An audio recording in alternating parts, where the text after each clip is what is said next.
Welcome to our panel briefing on AI and the future of music, which probably includes AI-generated music like the tracks you just listened to. There may be musicians in the room who can detect the flaws in it, but at my very modest level of musical talent, it sounds pretty convincing to me. I'm the executive director of the Center for AI Policy. We're a nonpartisan advocacy group that is trying to educate Congress about catastrophic risks posed by advanced AI. In the music world, it's relatively easy to see some of the impacts of the changes of technology because as consumers, as listeners, we move from tapes to CDs to MP3 players to streaming. You hold the changes in the way music is recorded in your hand. The change to AI-driven music is different, at least in part, because it's a change in how music is created. AI is competing with humans, or at least AI under loose human supervision is competing with humans in creating music. And within the decade, based on the trends in how quickly AI has been advancing and what it needs to continue to advance, we think it's quite likely that AI with no supervision at all, AI agents, will be generating their own music and acting as if they were professional musicians. So what happens in other areas of human endeavor? The threat from AI musicians is mostly to our sense of ourselves as humans, as artists, as creators. But if AI is acting as a biologist, can it create a deadly new virus? If AI is acting as an entrepreneur, can it outcompete us and take over our businesses and our stocks and our natural resources? If AI is acting as a general, will it use our weapons safely? These are some of the worst case scenario risks that we're encouraging Congress to plan ahead for because the future may not be as far away as we hope. But in the meantime, we're going to discuss music specifically and how that interacts with AI, both because it's important in its own right and because it can be a useful way of getting a grip on what the advance of this technology can mean in a beloved aspect of our lives. To further this discussion, we have some distinguished panelists. On my far left is Jessica Richards. She's the Senior Vice President of Federal Public Policy at the Recording Industry Association of America, advises on a broad range of policy issues, represents the recording industry on Capitol Hill before federal agencies, and in general advocates for strong intellectual property rights and creative freedom. She previously was practicing law at Williams & Connolly, specializing in commercial litigation and intellectual property. On my immediate left is Rohan Paul. Rohan Paul is an artist, producer, and CEO of Controlla, which created the first ultra-realistic AI singing app. Part of their value proposition is that they offer a way to ethically source clones of artists' voices with their consent and with appropriate payment so that people can experiment with cover songs without crossing those ethical boundaries. Previously, he studied computer engineering and was involved with several other tech businesses. On my right is Ekene, a senior fellow at the Internet Law and Policy Foundry, and also at Luminous Law. She is an intellectual property attorney specializing in media and technology law, has many years of experience advising a wide range of stakeholders from the music industry, and has co-founded Cultural Enterprise, a publication which keeps people up to speed on market trends, financing, and the progress of technology adoption in Nigeria's media and entertainment sector. As her work at Luminous Law, she focuses on AI governance and risk management, which overlaps slightly with the Center for AI Policy's work. Looking forward to discussing that with her later. And holds an LLM in law, technology, and entrepreneurship from Cornell Tech.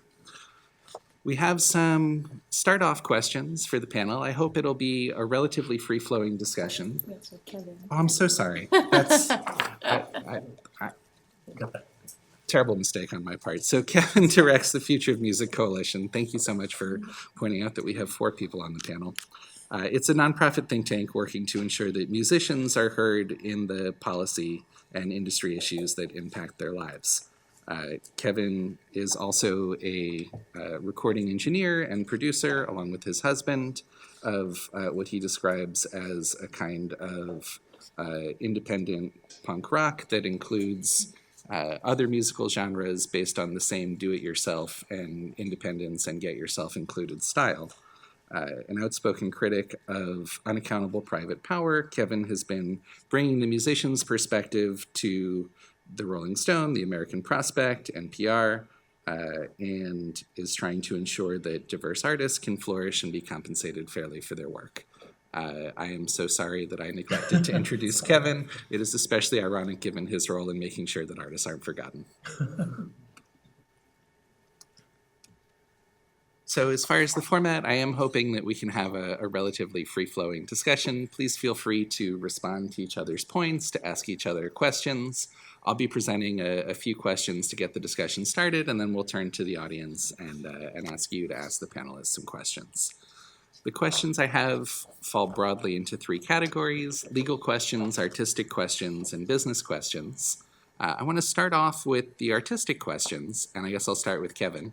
And I want to ask, what's the most important thing for the audience to know about the current use of AI in the music industry?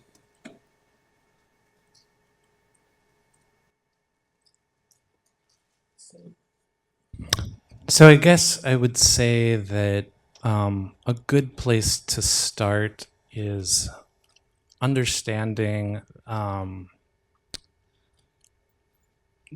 how much diversity of practice there is in the music community, and as a result, how much diversity of opinion there is amongst the musician community about really any new novel technological or business or policy conflict that comes up. And yet, in spite of that, how much consensus there currently is amongst diverse musicians and different music stakeholders and allies around a few key principles. And those are credit, compensation, and consent as sort of the baseline upon which implementation of AI technologies in music would have to be built on. Those are the three things that we need. You saw this with the thousands and thousands of artists of various mediums speaking out against unlicensed training, ranging from superstars to the tiniest little DIY artists, right? There's a level of unanimity from our community in terms of agreement around those principles. As much as I've seen the community get on the same page about anything, we're on the same page about the importance of, if there's an AI use, artists need to be compensated for that, whether it's at the point of ingestion, as well as at the point of like the outputs, consent about any use of their existing material for training AI data sets, and credit for when their work is used in that context, right? That's a good place to start. Ekene? How about you? What do you expect the biggest change to be from in the coming year in terms of the way AI is impacting the music that people make? I'm not so sure about this actually. I've tinkered about with some of these AI generating tools for music, and it's not yet fully clear like who they're meant for. So we have like Suno, Udio, so they're really easy to use on your phone, and I see that they're making a push. They have like a campaign for university students to take them on. So I feel like they're really trying to get to the, I guess, grassroots, as it were, and meet young people where they are. So I feel like this hobbyist use like should increase, but I don't know so much about how the industry itself is adopting, like actual professional musicians adopting AI. Yeah, I think one of the important things to know is that the way a lot of AI music tools are being positioned right now are as creation tools. You type a prompt and they're telling you you're creating a song. Really, the technology is more finding a song that's in between all the songs in their training data. So I kind of think of it more as a consumption. You're consuming a catalog of music in a personalized way. If you want to hear a song about dogs, you can hear a Drake song about dogs, things like that. And I think as soon as we come to that understanding, it becomes way more clear where incentives should be going, and also how people should be rewarded for either prompting or training these systems. I think another thing we kind of don't really take into account is that there are professionals who are using these tools. They just won't tell anyone because it's like, it looks bad, right? Like if someone says, I'm using this AI to make this song, I pressed a button, I didn't do anything. Like people aren't gonna stream it as much. So there are songs in the top 100 charts that are AI generated. No one knows. And I think that's the fact that we like kind of have to acknowledge so that we're not stealing money from the musicians using their own work to train those systems. Yes. So a few things to add. There's lots of different ways to look at the AI landscape and what parts play a role in the music industry. It's not all generative AI, push a button and make music. There's a lot of efficiencies within the industry that can be taken advantage of that don't touch on these hot button issues that are at the front of our minds. A lot of times, creative industries are pitted against tech as if there is no path for them both to benefit and to innovate together. And there is, and the music industry is eager to find those paths and take advantage of them. But as a prerequisite, the tech has to respect the rights of the creative industry.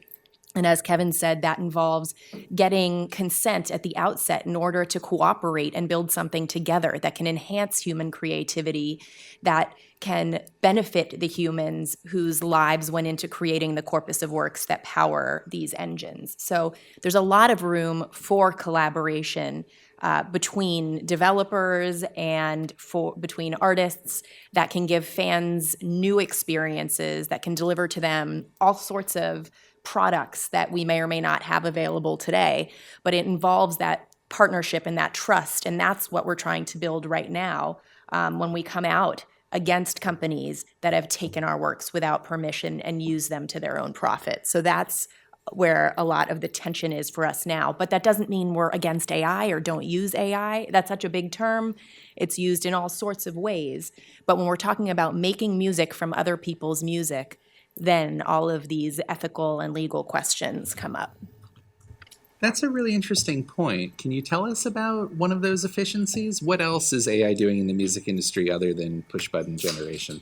Sure. I mean, one example that we've given from early on is with touring efficiencies, routing tours, identifying fans that are either likely to appreciate a certain artist's music, or finding the most effective way to route to hit, and I'm sure Kevin can speak more to this from the artist angle, but that kind of touring efficiency is one thing that can get artists that connection with the fans that is so much harder to develop when you're flooding the system with more AI content that doesn't have a face or a name behind it.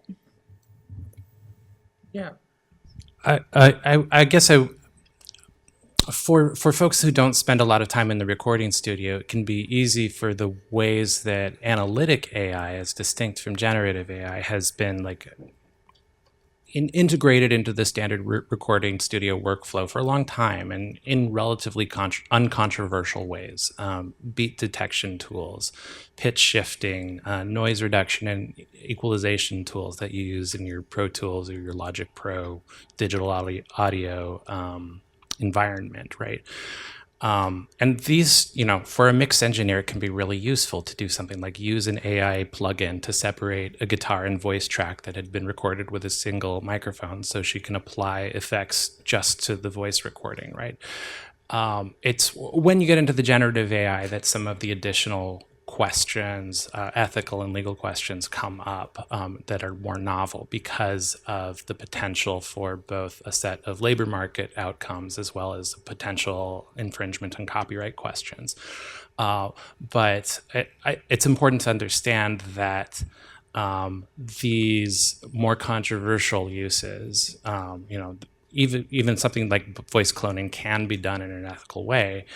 It isn't the frustration that comes from the music community around these issues isn't necessarily with the full swath of AI uses, and it certainly doesn't require a rejection of the entire toolkit. Ekene, any other thoughts on how musicians can take advantage of AI tools to support their work or support their creative process? I read an interview with the musician behind the deepfake Drake song, and one of the things I took away from it, if you've made a song for maybe Rihanna, if you use a generative AI tool, you can show her what she would sound like rather than just having like a regular demo. So I think that's just also one other way that musicians can use that, and also just exploring other genres. I guess I've seen like demos with tools. So if you show, if you prompt the machine with the genre you're trying to experiment with, like it could give you what that could potentially sound like. Move into different genres. Interesting. All right. Well, let's take a few moments to explore some legal questions. There's been some lawsuits around the idea of when is it fair use to train an AI data set, to train an AI model on a data set that includes copyrighted music. There's been some discussion of, is this actually transformative? And, when is it violating someone's implicit right of publicity? Do we need more formal rights of publicity? It's still, to me, very unclear what the courts are going to do about some of these disputes. If Congress doesn't act, if Congress leaves the existing copyright landscape alone and the existing right of publicity landscape alone, do any of you expect to see any bright lines? Are we going to get clear rules on any of this from the courts, or is every music case going to be a judgment call? I could start. Sure. So I don't think that we will see like really bright lines because each case has to be analyzed on its own merits. However, because these disputes are similar, in my opinion, so it's like creators against like AI companies, because the facts of them are similar, we should expect to see some patterns as we go along. Like I know, like in a recent case with the Raw story and OpenAI, their suit, one of their claims was for about claiming that their copyright management information was removed from their content. So while this wasn't like definitively established, the court essentially said, even if it is, this doesn't really establish like harm that was done to you. And OpenAI has already included that in another case that they have. So I think as we go along, like these cases, we'll see like trends with them. And then it's also the fact that you could think about the fact pattern. So we have copyright infringement on when you're looking at training data, and then when you're looking at the output. Most of these cases have focused on the training data part because the way AI models are set up, they are not set up to like regurgitate content. Like they do that sometimes, but that's not what they're designed to do. So it's easier to prove that it might be easier to make a case relatively that your work was used in training than your work is reflected in actual output, generally speaking. But then even on the training side, like the plaintiffs have the challenge of proving that, this actually happened. And even though there's like a real likelihood, like we'd established that, yes, it probably did, then you go through the fair use analysis. And one thing I think is that the fair use analysis for general language models like ChatGPT, it might actually be different when you look at music, generative AI models for music. So for instance, like what are the fair use factors if we want to go into them? So like the first one, like the nature of the use, whether it's transformative. So if you scrape the entire internet and you create a search engine or you create like a text generating model, that might be more transformative. Like it's really more different than taking music and then creating a tool for creating music. Like one could argue that one is less transformative than the other. And then when it's like the nature of the copyrighted work, in some of these cases, you have artists, people who put their work online, like a blogger, for instance, whose work is scraped, right, has an interest, but that is less easy to establish than someone who is a musician, who has published work, who that is also like registered with the Copyright Office. So on the second factor, musicians might find that like stronger in their favor as well than general other like regular claimants. And then on the third, the amount or the substantiality of the work used. And then finally on the market effect, right? So if you have AI tools that are helping people generate music, that could be argued to have an effect on the market for humans that are making music, right? Like people are, I think as Rohan mentioned, like there's already AI music on the internet, probably in top 100, earning royalties that humans could be earning. So I think there's a stronger case on the side of the musicians than just the general like language OpenAI, or not singling them out specifically, like just general like large language model cases. And overall, it's not like a prediction. I don't think there's going to be like any bright lines, but there will be some patterns among like similar cases, basically. Thank you. Yeah, I can speak more to my like hopes around the issue. I would say, for example, some things that I would consider fair use and why this whole statement of AI training is fair use started like 10 years ago is because originally the AI models we were using on music were things like transcribing lyrics, finding a song you might like, knowing the songs that you already like, or just analyzing the chords and extracting information from the songs. So these models weren't creating anything that competes with this song. So it was totally fair use. You could scrape all the songs and train a model that learns how to transcribe lyrics. On the other side, you have things like Suno and Udio, where they scrape all the songs just to generate more songs that compete with those songs. And that's where I would consider that, I would hope that that isn't fair use. But there's also the argument to be made that those foundational models can be used for other tasks, like extending a song or transferring the genre of a song. And those tasks involve a musician to input that song in the first place. So some of those tasks might be fair use too. The one thing that I would personally draw a line on is when you train on an individual's style or voice or likeness. I think like if someone was to scrape all of Kendrick Lamar's catalog just to make more Kendrick Lamar songs, it's very clear Kendrick Lamar should be the one owning all of those outputs. So, yeah. So on some of the same themes, we look at this with different phases, kind of. So if you start with the inputs, that presents its own legal issues, the copyright infringement that we're talking about. We obviously hope to see the trends of finding that it's not fair use to use a corpus of works that you don't own and don't have permission to use for the purpose of creating works that directly compete with them. So again, the purpose of the system, I think, is relevant here when you're saying you're taking our music to make music that you want people to listen to instead of our music. That's a problem, and we hope that's not considered to be a fair use, and that's working its way through the courts right now. One challenge to enforcement there for many copyright owners and in many cases is the lack of transparency of what is being used in these systems, because to bring those cases as a threshold, you have to sue on specific works, and you have to have a good faith belief that those works have been infringed. And when you're dealing with a black box and have no insight into what's actually going into it, in some cases you can reverse engineer and come up with very strong circumstantial evidence of what is in the black box. And in some cases it's much harder. So that's a place where I hope we get rules.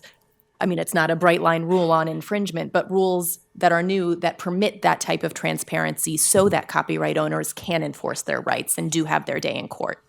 So then once you get to the outputs, then you get to the issues of voice and likeness that Rohan was talking about. Currently, there's no single federal voice and likeness regime. There's lots of different state laws on it. We are very supportive of the No Fakes Act, which has been introduced in both houses, bipartisan, bicameral bill that would create that sort of federal regime that would allow people, most importantly, to get things taken down promptly, because right now there's no easy way to do that.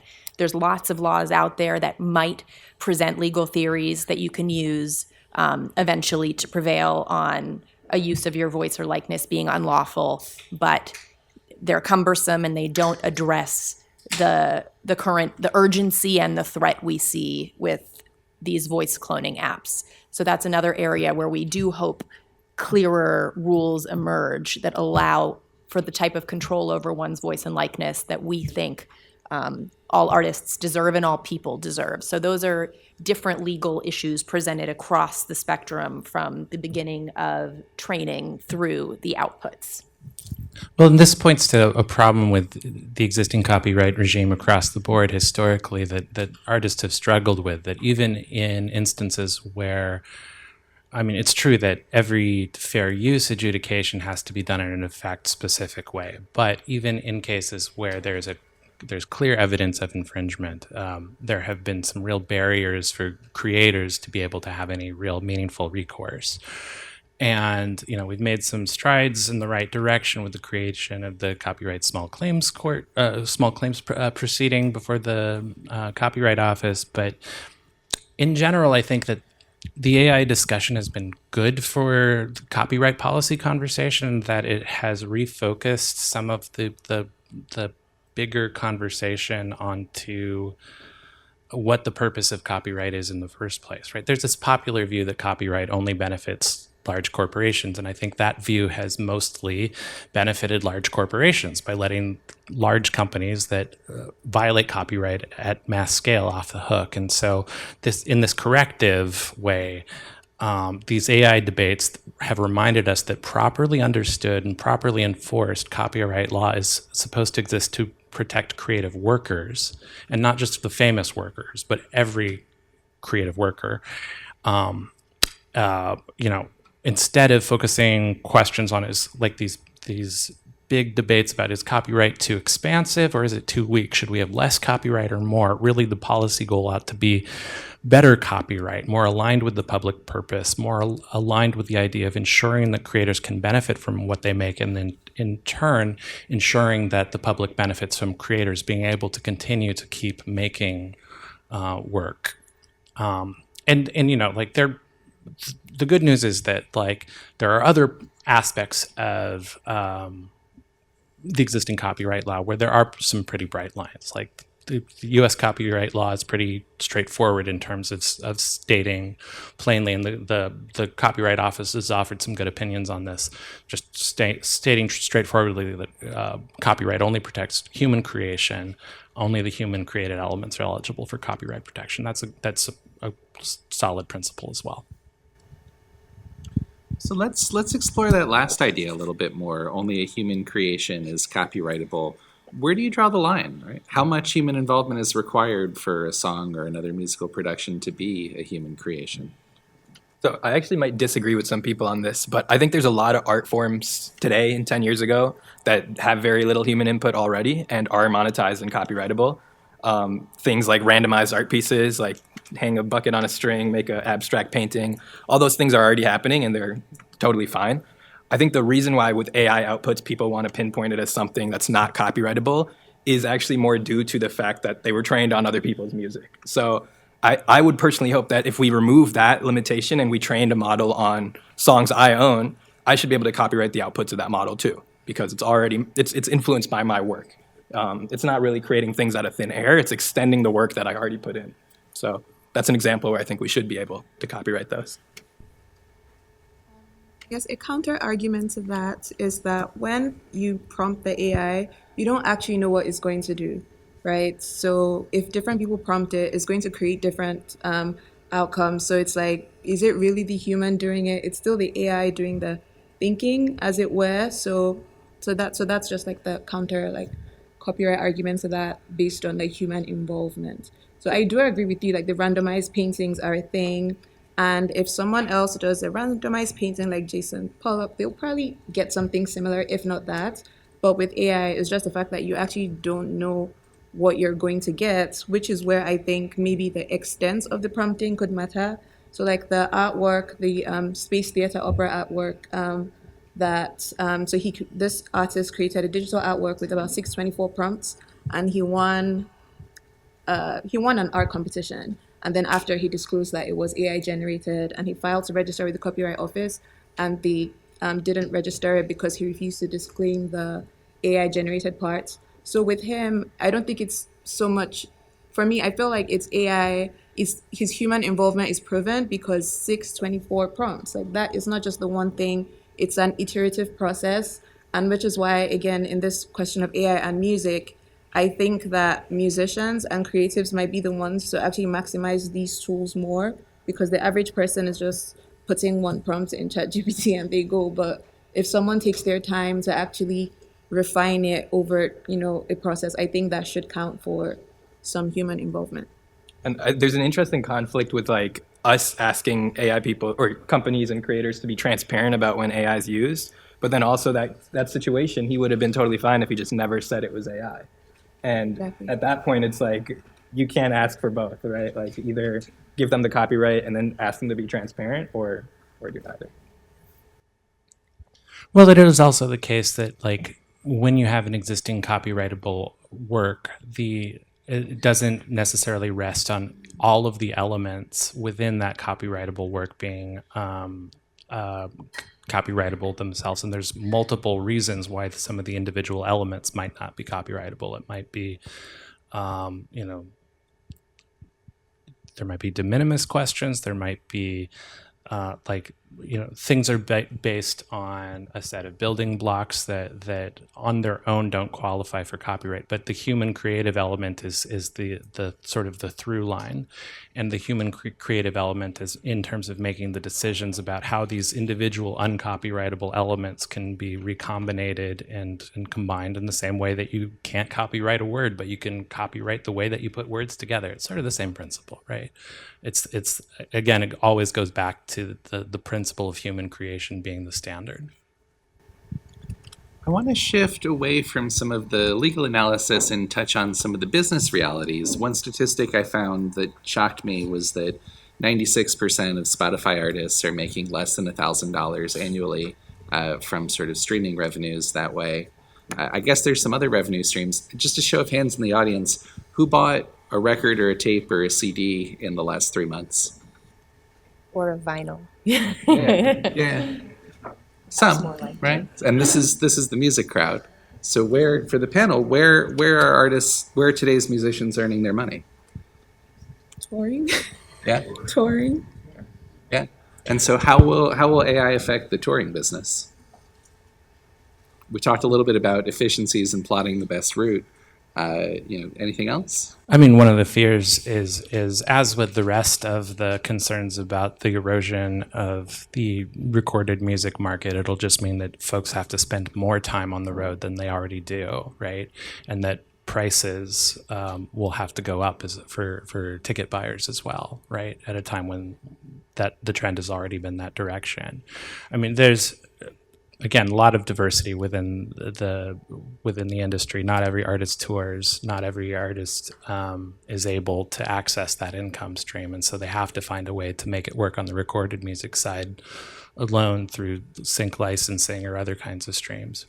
But yeah, I mean, there are some real concerns about a variety of ways that it is true that the recorded music market is, while not sort of at peak levels, it's bringing in more gross revenue than it had in the past. After the sort of impact of file sharing, streaming has brought some of that back, but it's also sort of reapportioned how that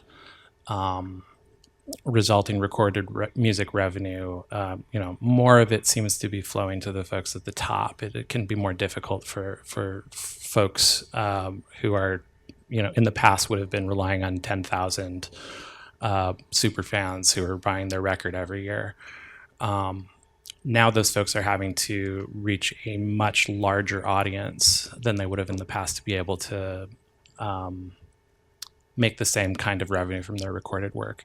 And AI potentially, through the various ways it can put a downward pressure on the licensing market and on the labor market for music, has the potential to worsen those trends. Yeah, a lot of the long tail artists I know also monetize just through other collaborations with other artists. So either through like educational content on TikTok or brand deals with other music companies. A lot of the people end up making a living more about teaching people how to make their music rather than actually selling their music. I think that will happen more. And also as more people start creating music with these more approachable tools, you could find someone like who has no musical talent but ends up building up like a huge music media company from entirely AI songs. That person would end up hiring real musicians to elevate the quality of their music. And that's somewhere where I think new jobs will also be created. But I think in terms of volume, we will absolutely be losing a lot of opportunities for musicians. Another example is like AI covers. Right now, people are just taking a song, swapping the voice on it to make SpongeBob sing something and put it on social media. But with Controlla Voice, we've actually gotten artists to opt in. So they're saying, here's my song, anyone can put it in your voice and monetize it how you wish. And so those artists are making like thousands of dollars per month passively just because other people are using their songs. And those other people might be better suited to market it or reach the right audience. So I think it also gives us an opportunity with AI to take songs that might not have generated any money or revenue and actually make them a hit because someone else can come in and work with it. And I was just going to say, in this new environment, you do have 120,000 songs being uploaded every day. to the streaming services. So when you have a stat like a certain percentage are getting most of the streams, that's also not surprising given the volume being added every day, because there is just so much out there, and then getting heard becomes the challenge when you have that before kind of AI music sends it and spiking even higher. There's only so many voices that are going to rise above and reach the fans in that circumstance. And similar to how artists are using Controlla, as Rohan said, like you also have artists like Grimes and FKA Twigs who are saying, "Hey, use my voice, like clone my voice. You can use my likeness with my permission." And so I think with Grimes, so if you search like Grimes AI, so there's so many songs that people have or that she has authorized people to use with her voice. So with that, the artist still has to make the song, but then they're cloning her voice to be on the song, and I guess that's giving it some publicity as well. But that's also sort of a business model that's kind of really only available to people that are already famous for it to be meaningful. So it's reinforcing existing power structures. Okay, let's open the panel. Questions from the audience?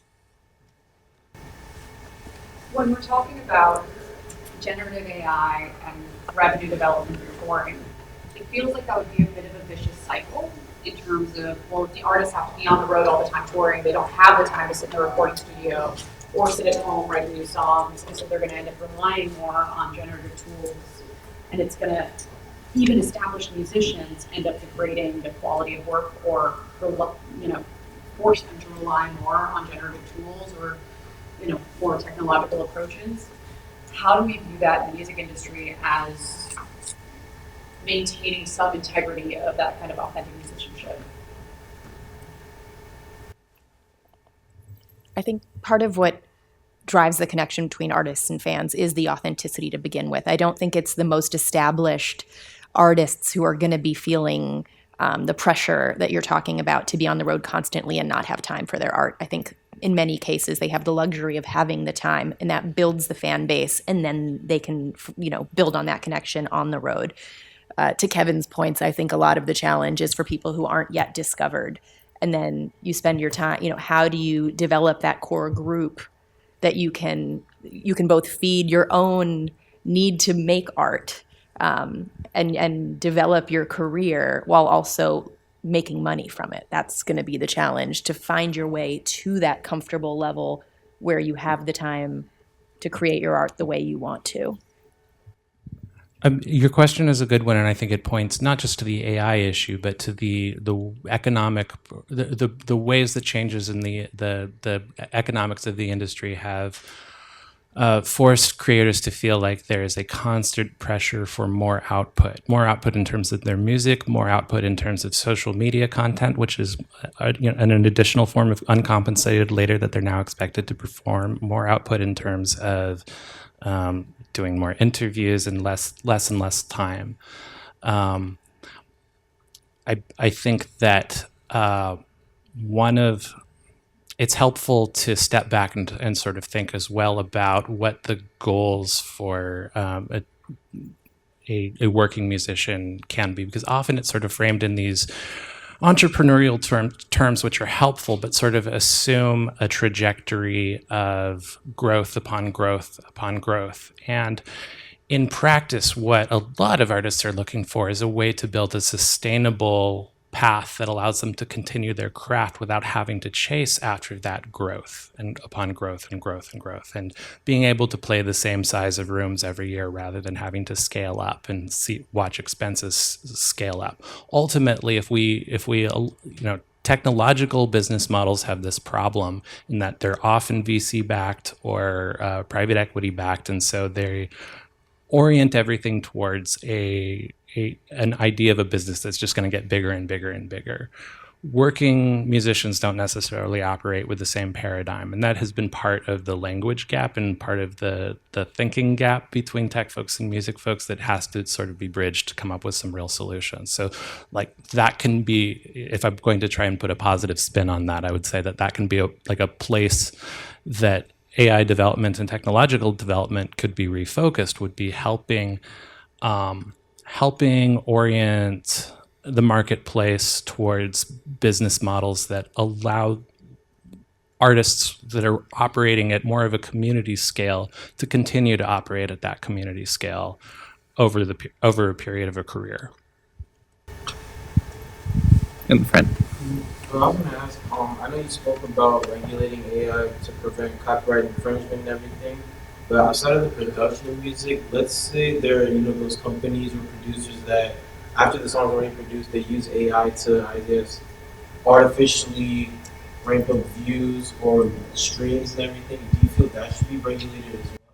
Well, it already is. Absolutely. The DOJ just filed a case earlier this year against a musician named Michael Smith, who, in his case, both the music and the music was AI generated, and the bots, the views, were AI generated as well. And because of the way that streaming royalties are set up, to use the play count for every track as sort of the proxy by which the value is accounted for from the pool of royalties.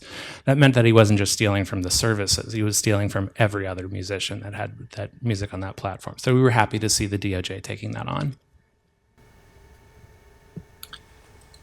In the back. I was going to ask a clarifying question about that. In that case, would it also be, I guess, an infringement to have AI identify the market or like specific consumers or listeners that an artist usually caters to? Like, would it be an infringement to actually target those exact people to get those like views, plays, listens? Does that make sense? Yeah. No. So that wouldn't be a copyright infringement because there's not a copy being made Right. of the work. I was saying to that point though, about how the DOJ filed that case, like, would it also add to the illegality of that action if you're just identifying their like consumer base and then actually targeting those people specifically? Well, in that particular case, there weren't any humans involved, right? I think that the question that you're asking goes more towards the bigger questions about surveillance-based advertising models, right? And which is maybe a different panel. I am inclined to think that there is a need for privacy legislation and potential FTC action addressing the problems of surveillance-based business models, as well as the questions of digital payola. But yeah, that would be separate from the copyright issues. Yeah. Do you see a need to separately regulate the lyrical copyright, like what I say, like a song in Drake's voice, compared to the more musical and just kind of like make a track that kind of sounds like Drake? Do you see a need for two separate regulations, or would those kind of all be under one? I think current cover song laws cover the lyrical side pretty well. The only case they're not covering is when people like remix/cover a song and change lyrics. I think that's something that we should account for because people want to do that a lot, and they do it anyways on social media. So there should be a way for me to cover an artist's song and tweak some words and get them to approve it for me to release. But right now, that's something that's only available to like artists who can get their foot in the door to make a deal like that happen. Hi, I had a question. So, my name is Harvey. I'm an instrumental. I'm also a dancer, but as you know, the dance industry and the music industry very much meshes very well together. But my question is, how do you see this affecting the dance industry? Being the fact that dancers were artists too, but also like athletes and performers and stuff like that. And for musicians, you guys could just, not just you guys, but in general, some people just push a button and a song instantly is just made. Rather as like for AI for dancing, you can't really like AI produce a dancer quote unquote because we're like live performing. But if it's like watering down the art craft for the music industry, how does that affect us as performers in a sense? Because if you guys are able to do that, doesn't that like take away from the aesthetic of like true artmanship in a sense? I think like authenticity is really hard to define in music. So for me, when I make music, I don't really care about the back end of attention or like sharing it with people. I just enjoy making it. So I would love if someone took my music, put their voice on it, and marketed it for me. That would be awesome. But a lot of people would call that inauthentic for that person to do that. But I think that's one thing that like voice swapping allows is now people who can't reach an audience can partner with people who can. So a dancer could be the face of this virtual artist or this artist, and other people could be making the music behind the scenes. And as long as everyone's consenting and agreeing to it, I think that's totally fine. Go ahead. But like beyond the point of cheapening it, something I've been thinking about as well, like so with AI music on the platforms, they get paid like everyone else, but it's like in principle, music is being paid for because it has copyright, right? So there's copyright in it, and so if you're streaming music or you're using it during the lifetime of the copyright, it should be paid for. So when people put AI music on it, on streaming platforms, and they're getting paid, they're being paid really like for operational reasons. It will be hard to weed them. It will be hard to weed them out, but like in principle, what is being paid for is because of the copyright. Like that's the whole licensing regime, which is why the authorship question is really important. Because if you say AI generated work isn't copyrightable, then it's like how can you command value for it? So I think like related to the dance question, it does cheapen it, as he said. It does cheapen it. It does reduce the authenticity. But from a practical level, it's hard to. It would be hard to like legislate, essentially.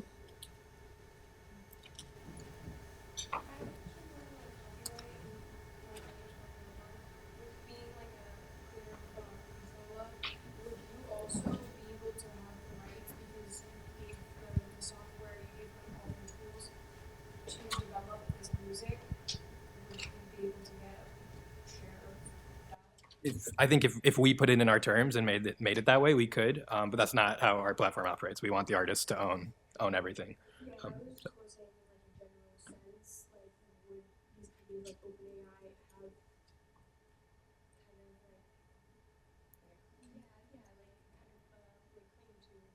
Oh, a claim to actually own it? I think they'd have to prove they own the training data to say that. But I think if there was a company that trained a music generator on their own music licensed data, then they could make the argument that like, yeah, we own all these outputs and get a share of it. And there's also the human creation requirement. So if you're just pushing a button and something comes out the other end, you're missing the element that the Copyright Office and courts have said you need in order for it to be protectable. So. OpenAI, like their terms, for instance, if you were to make something there, they say that you own the copyright in whatever it is that you create. So yeah, so it would go to the terms, and then when the terms say you own it, then it would go to human authorship, whether the Copyright Office like recognizes that you have copyright in the thing. Yeah, I know you mentioned the No Fakes Act, but what existing legislation are you guys keeping an eye on, or what specifics do you hope to see in what may not get passed this conduct time?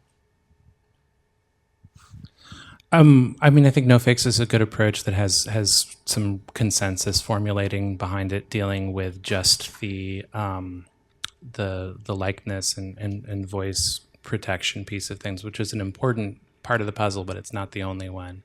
I think a really important bill that hasn't gotten much attention is the Protect Working Musicians Act, sponsored by Deborah Ross, which creates a antitrust carve-out to allow for collective bargaining by musicians who control some part of their own catalog, their own masters, basically, to be able to collectively bargain with AI firms as well as dominant streaming services and restore a level of, it's just the ability to have a place at the table in those licensing discussions.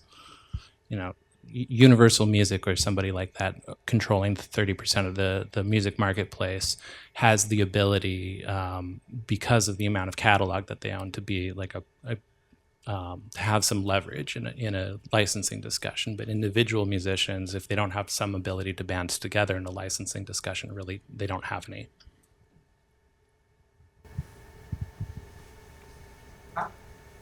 Thank you, Jason.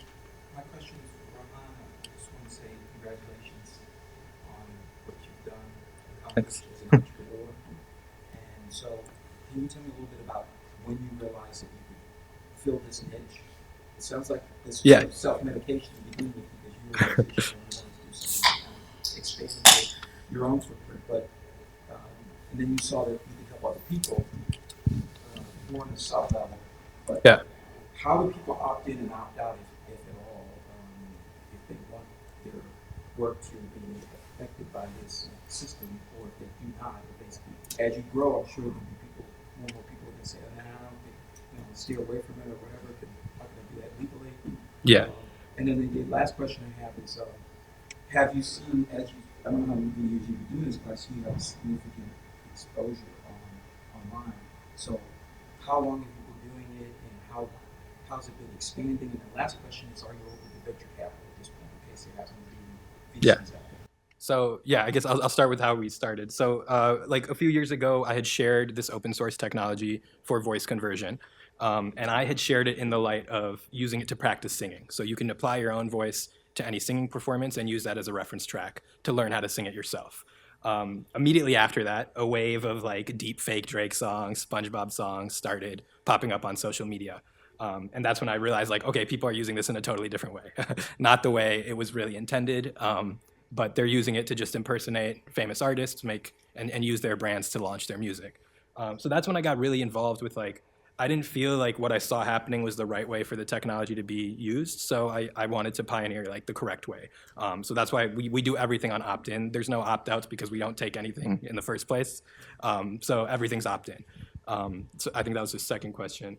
The third one, yes, we are open to venture capital. We've been growing, we've reached 100,000 artists now use the platform. And so that's been over the past 2 years. And we're also just like learning a lot about the ways people are interacting with music now that they can manipulate it in this new way. So Just tons to of follow up, tools. sorry, are you West Coast or? West Coast, yeah, Okay. California. So is it easier, or is there more support in the West Coast for fewer kinds of innovations versus if you're in New York or someplace else? New York's pretty popular too. I think New York and West Coast are probably the most popular places right now. So yeah, I think there's availability everywhere if you look. Yeah. Could you also talk a little bit about what you're seeing in international context, how other countries are dealing with this? I know South Korea and other places are starting to also have AI-generated music and that nature. There is a concern that I think we thought had been addressed, but has popped up again, where the UK was considering expanding data mining exemption to broadly allow AI ingestion and basically force individual creators to opt out actively if they don't want to be part of it, if they don't want to have their work ingested. That's a concern, especially for the smaller creators who like getting them aware enough of what is going on to be able to exercise their rights. It's just basically impossible. And Japan has a pretty broad text and data mining exception for AI training. And they're also like a country with a big music industry. So there, I imagine that training an AI model to generate music wouldn't be an issue because that's like clearly allowed by the law. Following up on that, how do you regulate that from the perspective of American artists whose art might, through some sort of model, get used abroad internationally in an area that has less regulation?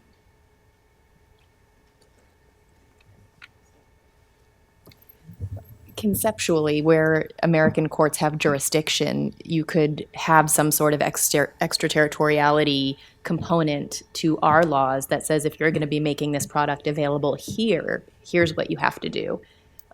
And this is an infringement here, and so that would be unlawful here. So that would be an approach we could take, but these products are global. The problem is global, so there is going to be, we're going to have to, take it as it comes and approach it that way. Okay, so we can wrap things up there. Thank you to our panelists for leading this discussion. I've learned a lot. We will be back with another briefing in March, topics still to be determined. We have a tech demo coming up in February to showcase some of AI's evolving capabilities. You can subscribe to the Center for AI Policy's newsletter. There are QR codes and also a report that goes into more detail on some of these legal issues and where the law of music is heading in response to AI. But thank you for your excellent questions. Thank you to the panelists.